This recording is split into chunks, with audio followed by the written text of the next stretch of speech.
What do you think the biggest kind of blocker from real estate transactions happening right now are? Like, I feel like some sellers are stuck at their price Mm-hmm. because they saw houses sell 3 years ago on their street and they're like, my neighbor sold for this much, my house has to be worth this, even though the Right. market's changed and many things change.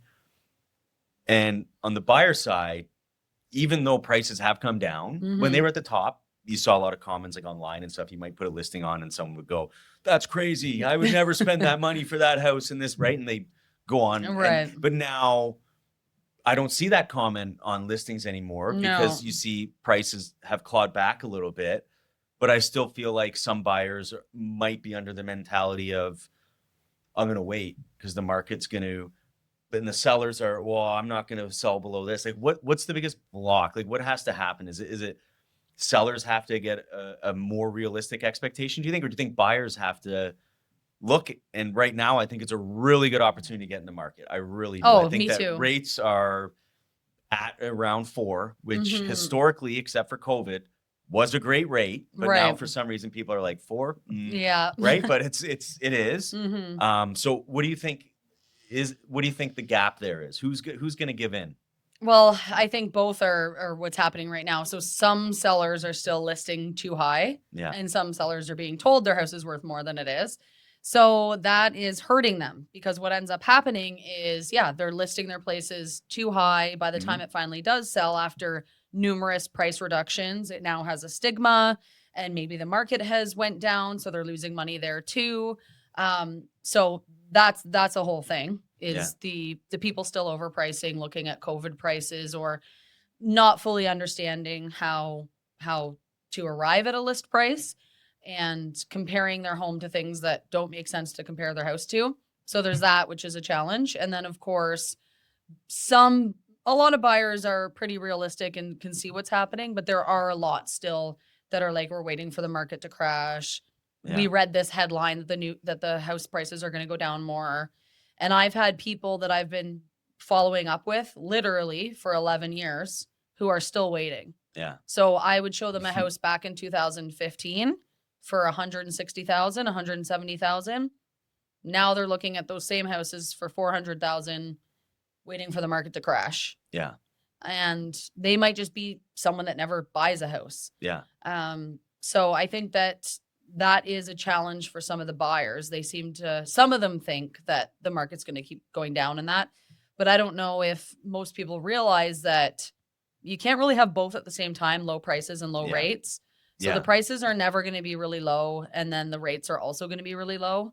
Yeah. If the rates do go down like they did during COVID, then the demand just gets higher. Yeah. And the Affordability price, goes up, payments yeah. go down, right? Like, for So you sure. can't really have the best of both worlds. Now, the interest rates, they do fluctuate and they do change. So if you can get a house now for a good price, like, in my opinion, that's what you want to do. Yeah. Like, now is a good opportunity to buy. And if the rates go down, great. And if Yeah. they go up, well, you have hopefully an affordable property. So a lot of people bought during the peak, during COVID, and they paid very, very high prices.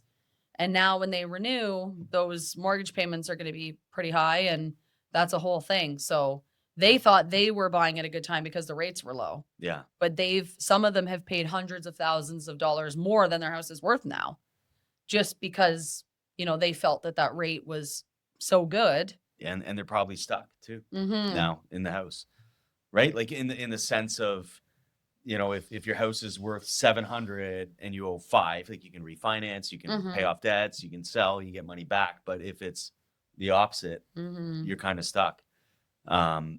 And I think one thing is to, even in today's market, I'm not talking about the COVID market, but if you're buying a house and you're going to live there, it's an investment and it's a long-term investment. Mm-hmm. So whatever the market's going to do over the next, even if it goes down 3% this year or 5%, it doesn't matter because you're Right. also paying off a mortgage at the same time, Right. right? So you're still going to pay, I'm making numbers up, but you just pay $12,000 in principal off the mortgage this year. So you're gaining equity in that sense as well, regardless Mhm. of what, long term.